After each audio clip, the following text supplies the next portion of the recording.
இதுவரை உங்கள் ராசிக்கு சனியுடைய பார்வைந்து திருஷ்டி மிக அதிகமாக இருந்தது. நீங்கள் எந்த காரியத்தையும் ஒரு காரியம் நடப்பதற்கு முன்பாக வெளியே சொல்லியிருந்தால் அந்த காரியங்கள் நடக்காமல் போயிருக்கும். ஆனால் இனிமேல் இந்த பிரச்சனைகள்லாம் நீங்கும் என்று எதிர்பார்க்கலாம்.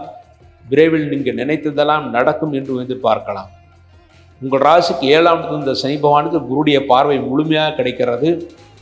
அதன் மூலமாக இதுவரை இந்த திருஷ்டியிலிருந்து விலகி இனிமேல் நல்ல பரிகாரம் கிடைத்து சந்தோஷத்தை அடைவீர்கள். இந்த அதிசார குரு பயிற்சியின் மூலமாக லாபஸ்தானத்தில் குருவான் வருது. நீங்கள் எந்த தொழில் செய்வதாலும் அந்த நல்ல லாபம் ஏற்படுத்தி கொடுக்கும். அந்த லாபம் எவ்வளவு வந்தாலும் அதை வைத்து நீங்கள் சுப செலவுகளை செய்யலாம்.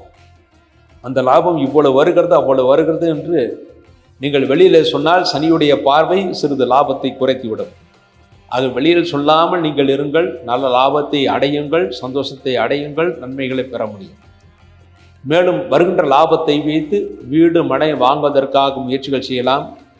குழந்தைகளுடைய கல்விக்கு ஏற்பாடுகள் செய்யலாம்.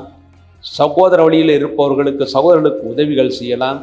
சகோதர உதவியின் மூலமாக அவர்களுடைய அனுகூலம் உங்களுக்கு முழுமையாக கிடைக்கும்.